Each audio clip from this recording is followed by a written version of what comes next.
Praise the lord, హల్లెలూయా. దేవునికి స్తోత్రం కలనుగాక. మీ అందరికీ శుభాలు కలనుగాక. బాగున్నారని మీరు, మీ పిల్లలు, మీ కుటుంబాలు, మీ రక్త సంబంధులు, మీ ఇరుగువారు పొరుగువారు ఎల్లప్పుడూ కూడా శాంతి, సమాధాన, ఆనంద, ఆరోగ్య, సుఖ సౌఖ్యాల చేత ఆశీర్వదింపడుదురుగాక ప్రభువైన యేసుక్రీస్తు నామములో. ఆమేన్, ఆమేన్, ఆమేన్. గత వారం నుండి ఈ వారం వరకు మనందరినీ కూడా సజీవ లెక్కల్లో ఉంచి అనేకమైనటువంటి కార్యాలు జరిగిస్తూ అనేకమైనటువంటి విషయాల్లో ఆయన కాపాడుకొస్తున్నటువంటి దేవాతి దేవునికి సమస్త మహిమ ఘనత ప్రభలు కలుగునుగాక. ఆమేన్, హల్లెలూయా. అనేక మంది చేస్తున్నటువంటి ప్రార్థనలు బట్టి, చూపుతున్నటువంటి ప్రేమను బట్టి నేను కృతజ్ఞత వందనాలు చెల్లిస్తున్నాను ప్రభు పేరిట. ఎల్లప్పుడూ కూడా దేవుడు మిమ్మల్ని సమృద్ధిగా దీవించి ఆశీర్వదించను గాక. మంచిది ప్రియులారా, రండి మరి ఒక పాట పాడుకొని దేవుని మహిమపరచుకుందాం.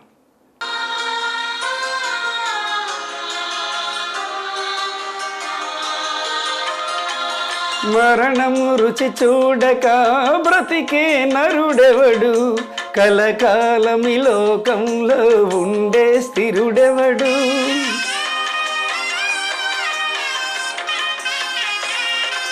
మరణము రుచి చూడక బ్రతికే నరుడెవడు, కలకాలమి లోకంలో ఉండే స్థిరుడెవడు. చిన్న పెద్ద తేడా లేదు మరణానికి, చిన్న పెద్ద తేడా లేదు మరణానికి. కుల మతాలు అడ్డంకావు శ్మశానానికి, కుల మతాలు అడ్డంకావు శ్మశానానికి. ఈ జీవితం విలువైనది, నరులార రండని సెలవైనది, దేవుని సెలవైనది.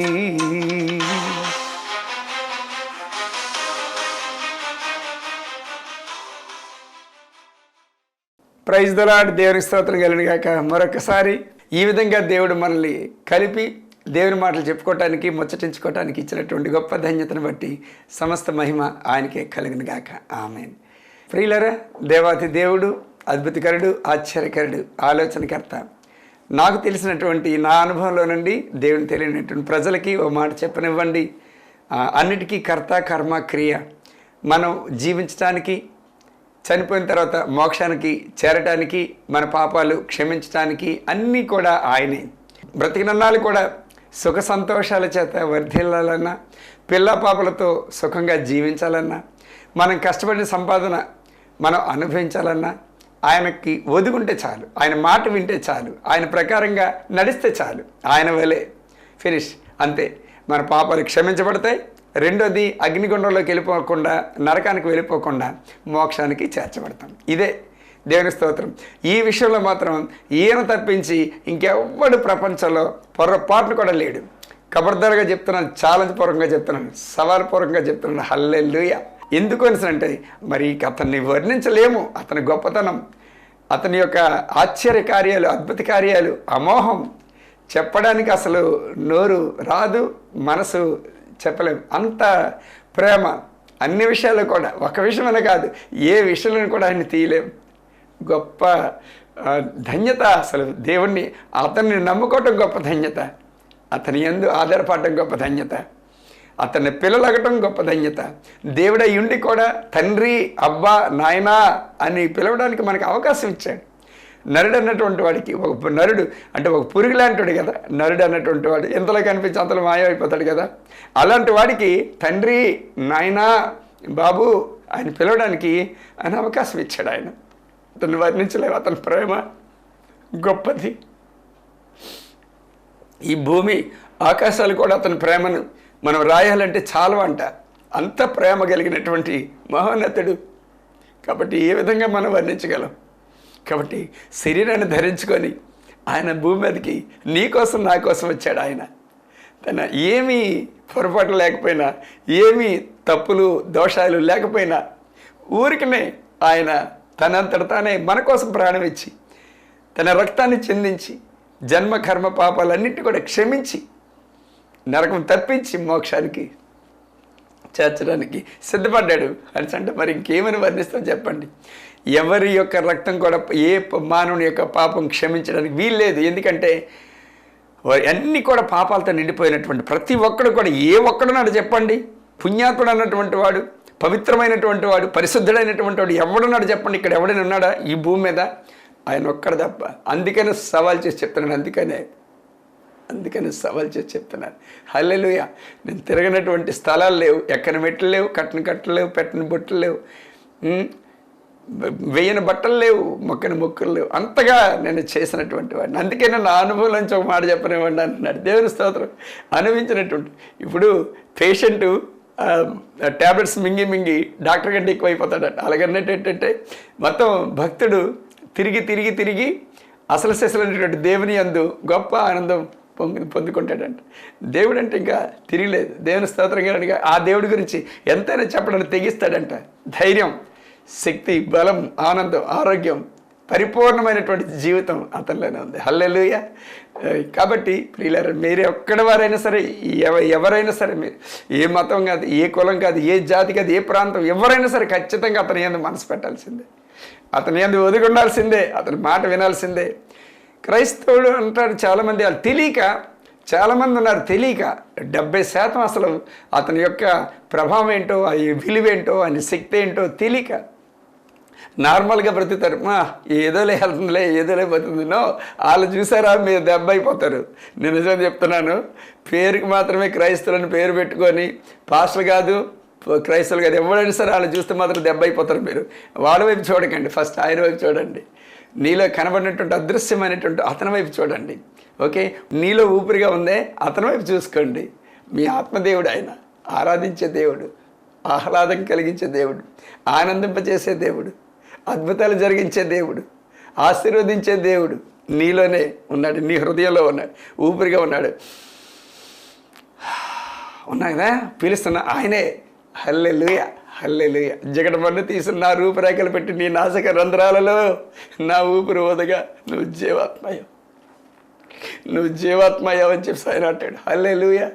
కాబట్టి ప్రియులారా, ఏదో దేశానికి, ఏదో మతానికి, ఏదో కులానికి నో అట్టేంటిదా ఆయన కాదు ఈయన. కబడతారు ఛాలెంజ్ పూర్వకంగా నాలో పాపం ఉందని చెప్పేసి ఎవడైనా సరే చూపించగలడని ప్రపంచానికి ఛాలెంజ్ ఇస్తున్నటువంటి వాడు. కబడతాను. హల్లెలూయా. ఈ మాటలను విత్తనాలు మన హృదయం నేల మీద నాటం చేసి ఆయన నీరు పోసి పాడికి ఫలింపు చేయను గాక నజరేయుడైన యేసుక్రీస్తు నామములో. ఆమేన్, ఆమేన్, ఆమేన్. ప్రియులారా, ఏ లోకంలో ఉన్నాం మనం అంటే ఆత్మల లోకంలో ఉన్నాం. హల్లెలూయా. ఏ లోకం మంది? ఆత్మల లోకం.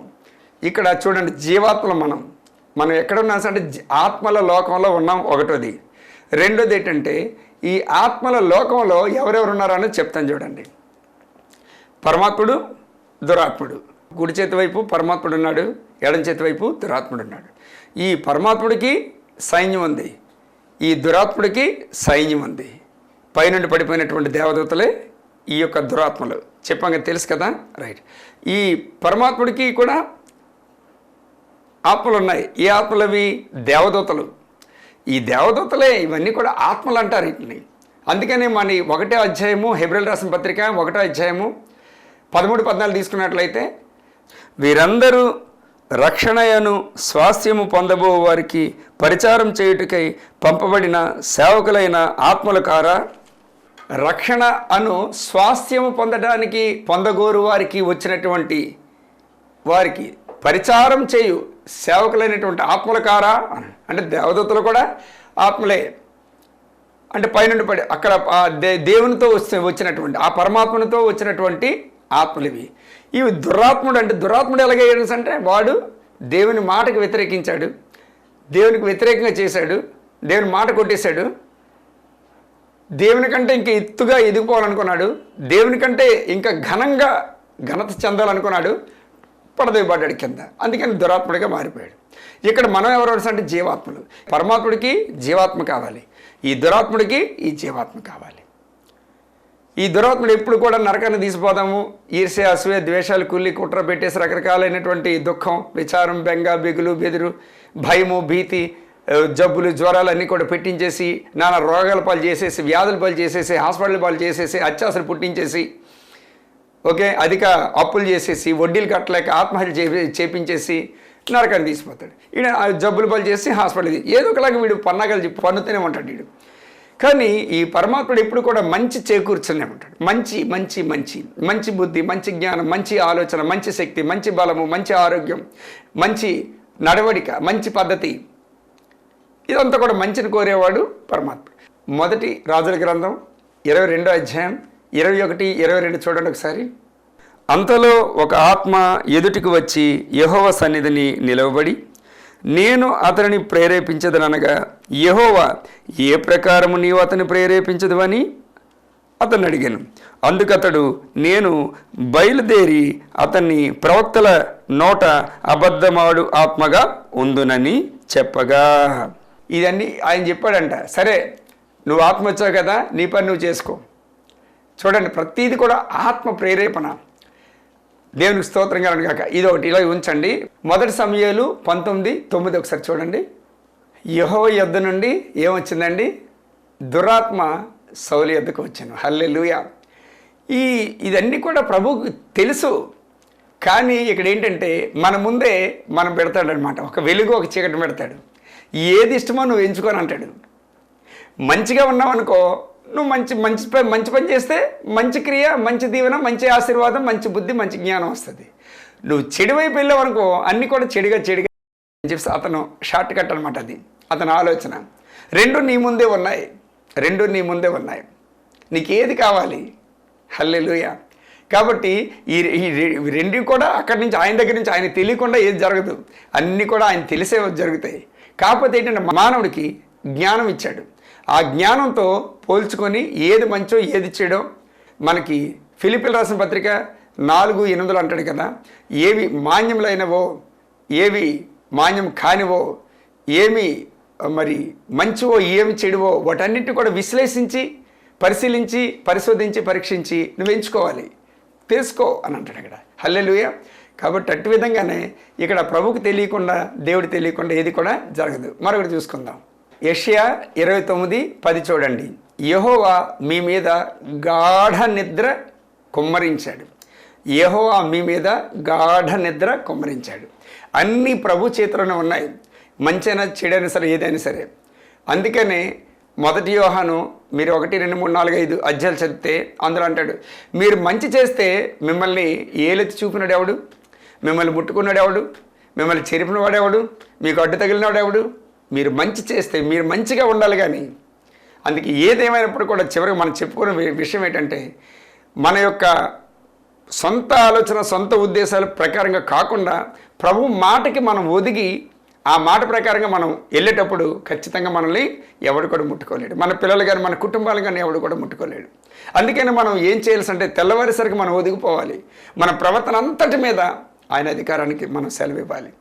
అయ్యా, నా ఆలోచనలు అన్నీ కూడా నీ స్వాధీనమగును గాక, నా కంటి చూపులు నీ స్వాధీనమగును గాక, నా హృదయ నేత్రములన్నీ కూడా నీ స్వాధీనమగును గాక, నా నోటి మాటలు నీ స్వాధీనమగును గాక, నీ చిత్త ప్రకారంగా నువ్వు నడిపించి నువ్వు మహిమ పొందుకొందు గాక, నేను అనేక మంది దీవెనకరంగా ఉందును గాక అని అంటే సరిపోతుంది.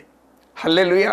ఎందుకంటే ప్రభువుకి తెలియకుండా, అందుకనే అక్కడ అంటాడు కదా, మన ఇర్మియా గ్రంథం 23:24 అంటాడు, లేదంటే యోబు గ్రంథం 31:21 కూడా అంటాడు, నాకు కనబడకుండా రహస్య స్థలములలో దాగు నెరడు ఎవడైనా ఉన్నాడా అని చేసి అంటాడు. నువ్వెక్కడికి వెళ్ళిపోయినా సరే నేను ఉన్నాను అంటాడు. కాబట్టి ఇక్కడెక్కడ మనం దాక్కోలేము. ఆయన కనబడకుండా ఏ పని కూడా చేయలేము. ఏది కూడా మన దగ్గర ఉండదు. అన్నీ కూడా సుస్పష్టంగా కనిపిస్తాయి. ఆ సీసీ కెమెరాకైనా రిపేర్ వస్తుందేమో కానీ ఎవడైనా కొట్టిస్తే రాయితో, ఈ కెమెరాకి మాత్రం పరలోకపు కెమెరా ఎప్పుడు కూడా. ఎందుకంటే ఆయన నీ హృదయంలోనే నివసిస్తున్నాడు. నీ హృదయం ఆయన ఆలయమై ఉంది. నీవే ఆయనకి ఆలయమై ఉన్నావు. హల్లెలూయా. అదేవిధంగా ఇంకో దగ్గర అంటాడు 19:14 యెషయా చూడండి ఒకసారి. యెహోవా ఐగుప్తు మీద మూర్ఖత గల ఆత్మను కుమ్మరించి ఉన్నాడు. ఎన్ని అద్భుతాలు చేస్తాడు దేవుడు, ఎన్ని ఆశ్చర్యకార్యాలు చేస్తాడు, ఎన్ని మహత్కార్యాలు చేస్తాడు. ఎవరి ద్వారా? మోషే ద్వారా, అహరోను ద్వారా. చేసినప్పుడు కూడాను వాడు అన్నాడు, రాజు అన్నటువంటి వాడు పొరపాటును కూడా వాడు ఒప్పుకోడు, వాడు పంపించడు, ప్రజలు పంపించడు. ఆహా కాకనే కాదు, నేను ఛాన్స్ ఇవ్వను అంటాడు. ఎందుకని? మూర్ఖత్వం. ఆత్మ ఎవరు కుమ్మరించారు? దేవుడే. దేవుని తెలియకుండా ఏది కూడా రాదు. అందుకనే యోబు గ్రంథంలో కూడా చూసుకున్నట్లయితే నువ్వు వెళ్ళు అని చేసి పర్మిషన్ ఇస్తాడు. ఎవరికి? మన యోబుని డిస్టర్బ్ చేయడానికి, లేకపోతే అల్లరి పెట్టడానికి, లేదంటే ఇంకేదో శ్రమల పాలు చేయడానికి అని చెప్పేసి ప్రభువే అక్కడ పర్మిషన్ ఇస్తాడు. ఎవరికి? అపవాదిగడికి. అది కాబట్టి ఏదేమైనప్పటికీ కూడా మనం చివరిగా తెలుసుకోవాల్సింది ఏంటంటే పొరపాటున ఆయన తెలియకుండా ఏది జరగదు. కనుక ప్రతి క్షణం కూడా మనం ఆయన మీద, ఆయనతో, ఆయనలో మనం నివసిస్తూ ఉన్నామన్న సంగతి మనం గమనించుకోవాలి. హల్లెలూయా. మనం ఏం చేస్తాం అంటే ఫస్ట్ మనకు తోచింది, మనకు ఉన్నటువంటి సౌకర్య ప్రకారం మనం ప్రొసీడ్ అయిపోతాం. తర్వాత లబోదిబో అని చెప్పేసాను. ఎప్పుడైతే మనం ఇలా ప్రొసీడ్ అయిపోతామో అపవాదిగడి చేతులకు మనం దొరికిపోతాం. కాబట్టి ప్రియమైనటువంటి వారులారా, మన దేవుడు ఏంటంటే ప్రతి క్షణం కూడా చూస్తున్నటువంటి వాడు. నీతిమంతుల యొక్క ప్రార్థన వినటానికి ఆయన చెవులు ఉంటాయి. తర్వాత నీతిమంతుల యొక్క ప్రార్థన వినడానికి ఆయన ఎల్లప్పుడూ ఆయన కనుదృష్టి ఉంటుందంట. హల్లెలూయా. కాబట్టి అందుకని 59 యెషయా గ్రంథంలో అంటాడు, ఏమని అంటే నీ ప్రార్థనలు వినడానికి నా చెవులు మందం కాలేదు, నిన్ను దీవించడానికి నా చేతులు కురచ కాలేదు అంటాడు. హల్లెలూయా. మీ దోషాలు నాకు మీకు అడ్డం వస్తున్నాయి అన్నాడు 59వ అధ్యాయము 1-2 యెషయా గ్రంథంలో. కాబట్టి ప్రియులారా, ఏదేమైనప్పుడు కూడా ప్రభువులో ఆనందం, ప్రభువులో జీవితం, ప్రభువులో మసలుకోవటం, ప్రభువులో ప్రవర్తించడం, ప్రభువులో మూమెంట్ ఇవ్వటం, ప్రభువులో మనం జీవించడం అన్నది ఒక రకమైనటువంటి అనుభూతి. దీన్ని మనం ఎందుకు దూరపరచుకోవాలి? నాకు మీరు వేరుగా ఉండి ఎక్కడికి పోలేరు, ఏమీ చేయలేరు. దేవుని స్తోత్రం కలిగిన గాక. కొమ్మ చెట్టును ఉంటేనే కానీ ఫలించదు. నేను ద్రాక్షవల్లిని, మీరు తీగలు. ద్రాక్షవల్లిలో తీగలు ఉంటేనే కానీ.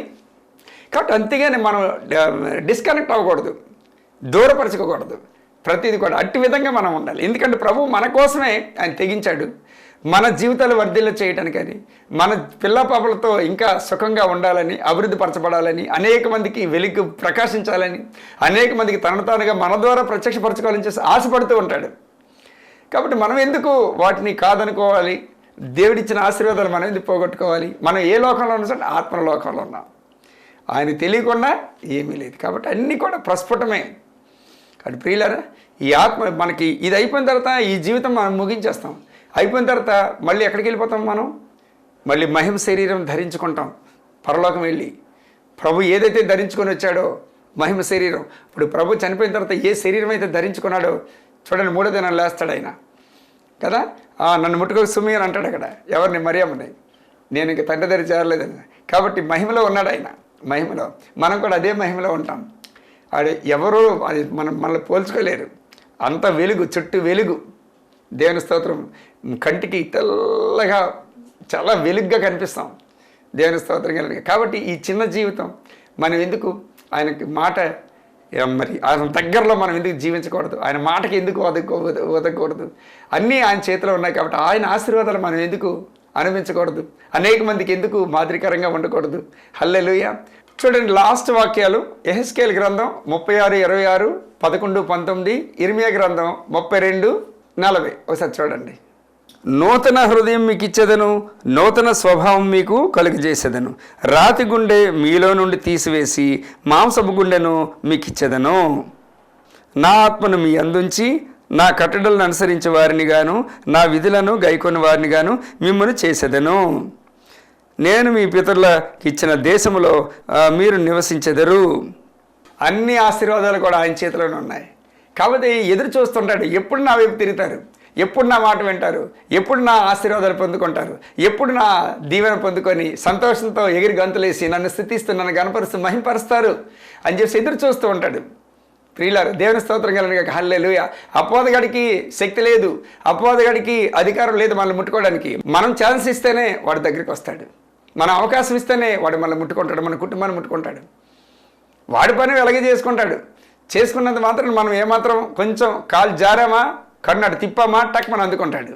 వాడిని ఎవడు మింగిదామా అని చెప్పేసి గుంటకాడు నక్కలో చూస్తున్నాడని చెప్పేసి అంటదే వాక్యం అది. కాబట్టి మనం ఏమాత్రం కూడా ఛాన్స్ ఇవ్వడానికి ఉండకూడదు. హల్లెలూయా. ఇంకోటి చూసుకుందాం. యెహెజ్కేలు గ్రంథం 11:19. నేను వారి శరీరములలో నుండి రాతి గుండెను తీసివేసి వారికి మాంసపు గుండెనిచ్చి వారికి ఏక మనసు కలుగజేసి వారి యందునే నూతన ఆత్మ పుట్టింతును. చూడండి, రాతి గుండెలే, ఏం గుండెలు రానివి అని అంటాం. ఆ గుండెని తీసేసి మాంసపు గుండెని ఇచ్చేసి ఆయన యందు భయభక్తులు కలిగినటువంటి ఆత్మగా ఆయన చేసుకుంటాడు. ఏదైనా చేయగలడు ఆయన. దురాత్మను పంపించగలడు, దురాత్మని కాల్చేయగలడు, మనిషిని మనిషిగా చేయగలడు. త్రాగుబోతులు, తిరిగిపోతులు, రకరకాలైనటువంటి గజ దొంగలు, నక్సలైట్స్, దేవుడు లేడు అన్నటువంటి నాస్తికుల్ని అందరినీ కూడా హృదయాలు మార్చేయగలడు, ఏమైనా చేయగలడు. అన్నీ ఆయన చేతిలోనే ఉన్నాయి, అన్ని ఆశీర్వాదాలు ఆయన దగ్గరే ఉన్నాయి.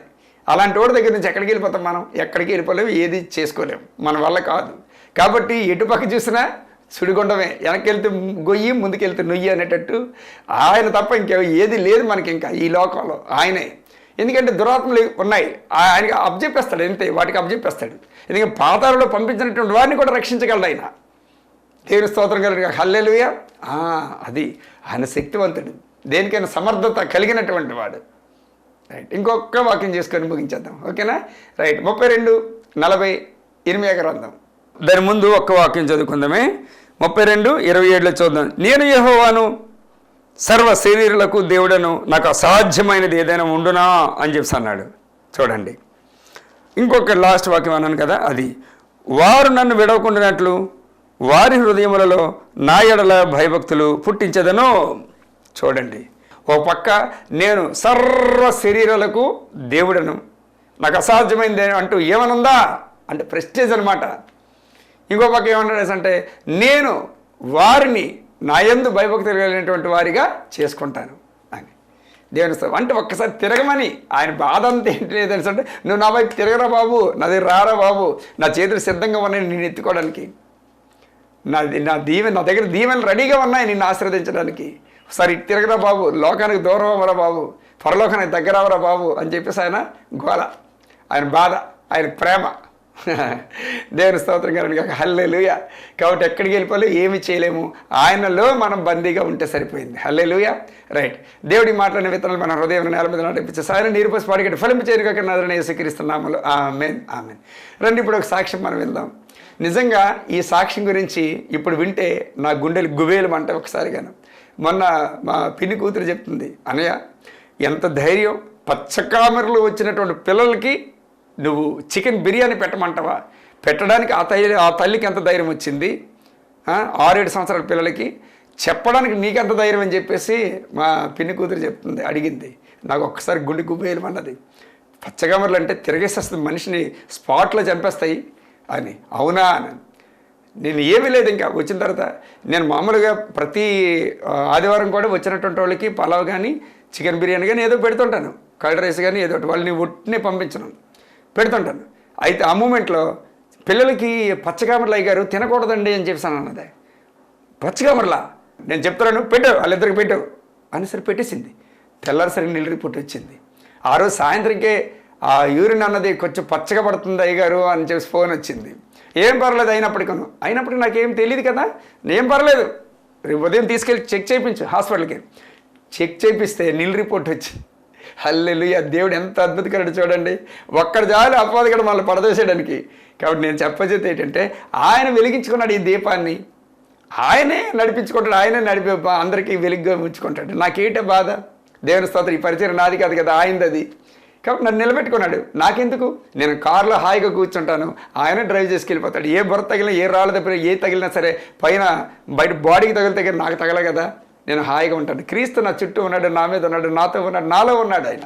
నాకేంటి ఇంకా. హల్లెలూయా. ఈ సాక్ష్యం విందాం. దేవుని స్తోత్రం. అయ్యగారికి వందనాలు. నాకు సాక్ష్యం ఏంటంటే 6 నెలల నుంచి పిల్లలు పచ్చకాలతో చాలా బాధపడుతున్నాను.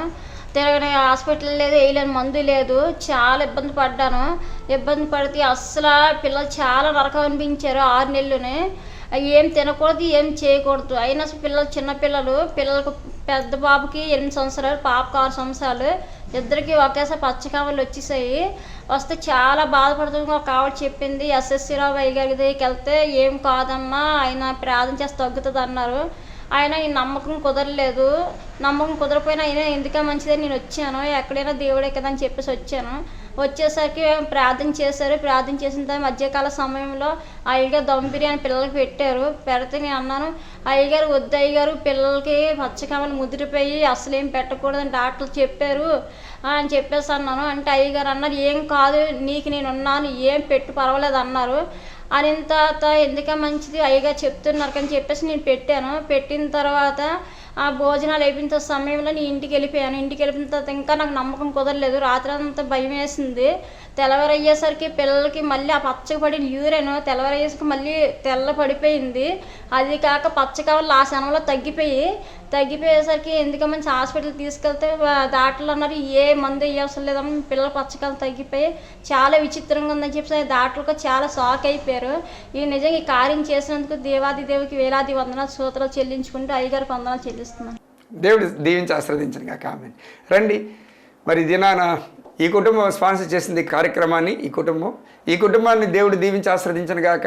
ఏ కష్ట నష్టాలు ఏవి రాకుండా వాళ్ళు ఇచ్చినటువంటి ఆ యొక్క ధాతృతో 30 60 ఫలింపను గాక. ఆరోగ్యమైన పంట, ఆనందమైన పంట, సంతృప్తమైన పంట, సంతోషమైన పంట కోయిదురుగాక.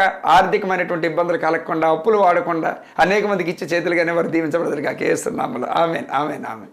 రైట్, దేవుడు దీవించి ఆశీర్వదించను గాక. ఆమేన్. రండి, ప్రార్థన చేసుకుందాం. తండ్రి దేవా, నీకు వందనాలు చెల్లిస్తా ప్రభా. జీవాధిపతి నీకు వందనాలయ్యా. నిన్ను విడిచిపెట్టి ఎక్కడికి వెళ్ళిపోలేము. అన్ని ఇచ్చే దేవుడు అయ్యా, మాకు సమృద్ధిని ఇచ్చే దేవుడు. నేను జీవిస్తున్నాను కాబట్టి మీరు కూడా జీవిస్తారు. నేను పరిపూర్ణులు కాబట్టి మీరు కూడా పరిపూర్ణులై ఉన్నారని సెలవు ఇచ్చే తండ్రి నీకు స్తోత్రాలు. నా తండ్రి నీకు వందనాలు. నిన్ను దీవించడం, నిన్ను ఆశీర్వదించడం నేను పరలోకం నుండి వచ్చాను కాబట్టి నా దీవెనకి వేరుగా ఉండి నువ్వు ఎక్కడికి వెళ్ళిపోలేవు. స్వయంకృత అపరాధాల ద్వారా నన్ను దూరం చేసుకుంటున్నావు. నీ స్వశక్తితో నువ్వు ఏమీ అభివృద్ధి చేసుకోలేవు. నీ స్వప్రయత్నాలు ఎందుకు కూడా పనికిరావని చెప్పి సెలవిస్తున్నావు ప్రభు. అవును తండ్రి, మా ఆలోచనలకి మీ ఆలోచనలకి చాలా వ్యత్యాసం ప్రభా. భూమికి ఆకాశంకి ఉన్నటువంటి వ్యత్యాసం మాకు ఉంది ప్రభా. కాబట్టి ప్రతి క్షణం కూడా మీ మీద ఆధారపడి, మీ చిత్తానికి లోబడి, మీ ఉద్దేశానికి ఆలోచనలకి అన్నిటి కూడా మా బ్రతుకులు నాయనా కలిగేటట్టు మమ్మల్ని ఆశీర్వదించండి ప్రభు. దీవించి ప్రతి ఒక్కరిని దర్శించండి ప్రభు. మా రాష్ట్రాన్ని, మా దేశ నాయన మంత్రుల్ని, నాయకుల్ని, ప్రధానమంత్రుల్ని, రాష్ట్రపతుల్ని, ముఖ్యమంత్రుల్ని అందరినీ కూడా పేరు మీరు జ్ఞాపకం చేసుకోండి. ఎమ్మెల్యేలు, ఎంపీలు జ్ఞాపకం చేసుకోండి. అందరినీ కూడా దర్శించి మన నేత్రాలు వెలిగించండి. నువ్వే నిజమైన దేవుడు అని చెప్పేసి వారికి కనబరచండి తండ్రి. నీకు వందనాలు. ఎంతమంది అయితే నాయన మానసిక, శారీరకంగా, ఆత్మికంగా, ఆర్థికంగా కృషించిపోతున్నారో, చావు బ్రతుకుల మధ్య అల్లాడిపోతూ ఉన్నారో, అపవాది చేతుల్లో నలిగి ఆయన చెదగొట్టబడుతున్నారు, వారందరూ కూడా యేసు నామములో ఇప్పుడే విడుదల పొందుకొందరు కాక. నాజరేయుడైన యేసుక్రీస్తు నామములో తండ్రి పట్టుకున్నటువంటి జలతైలాలు 2 కూడా ఆ తండ్రి ప్రభు పరలోక ఔషధంగా మార్చబడిన గాక. అగ్ని చేత నిండిపోవును గాక. యేసుక్రీస్తు రక్తంతో నింపబడిన గాక. ఎక్కడ అప్లై చేసినప్పటికీ యేసు నామములో గొప్ప విజయం కలుగును గాక, గొప్ప విడుదల కలుగును గాక, గొప్ప జయం కలుగును గాక. యేసునామములో మహిమ పొందుకోండి రాజా. యేసై పుణ్యనామమును స్తుతించి వేడుకున్న తండ్రి. ఆమేన్, ఆమేన్, ఆమేన్. తండ్రి, కుమార పరిశుద్ధాంతరియేక దీవెనలు మనకి, మన పిల్లలకు, మన కుటుంబాలకు, మన రక్త సంబంధాలు, ఇరుగు వారికి, పొరుగు వారికి చేదోడు వాదోడుగా ఉంటే అద్భుతమైనట్టు కార్యాలు జరిగించుకుంటూ ఆయన నామానికి మహిమ ఘనత ప్రభావం పొందుకోండి గాక. Amen, amen, amen. Praise the Lord. దేవుడు మిమ్మల్ని దీవించి ఆశీర్వదించను గాక.